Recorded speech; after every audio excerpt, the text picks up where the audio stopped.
Bülbüləm nədir günah, ölürəm qəfəsdə tənha. Niyə yeri yoxdur ilahi, mənə ruzigar içində, mənə ruzigar içində. Tanrının qəm bazarında elə bir tərəziyəm ki, verilir qəm yükü çəkmək mənə bu bazar içində, mənə bu bazar içində. Qədrini ey bala millət, o zaman dərk edəcək ki, qalacaq vücudu canım o zaman məzar içində, o zaman məzar içində.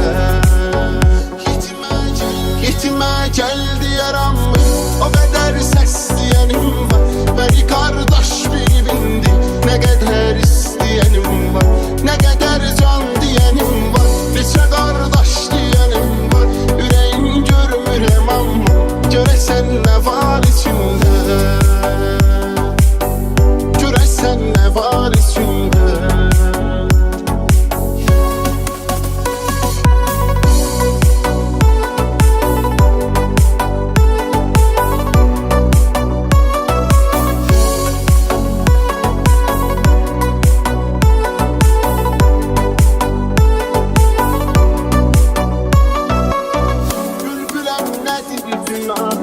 Ölürəm qəfəsdə tənha, niyə yeri yoxdur ilahi, mənə ruzigar içində,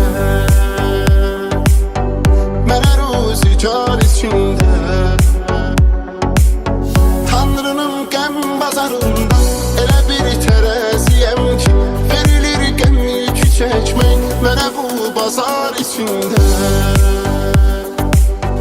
mənə bu bazar içində.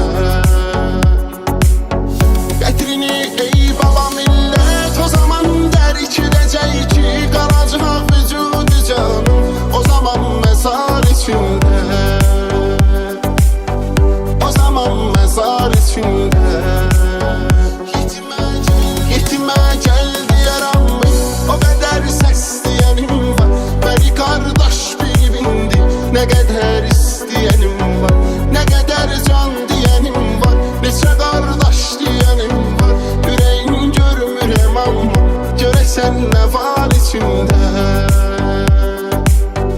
görəsən nə var içində.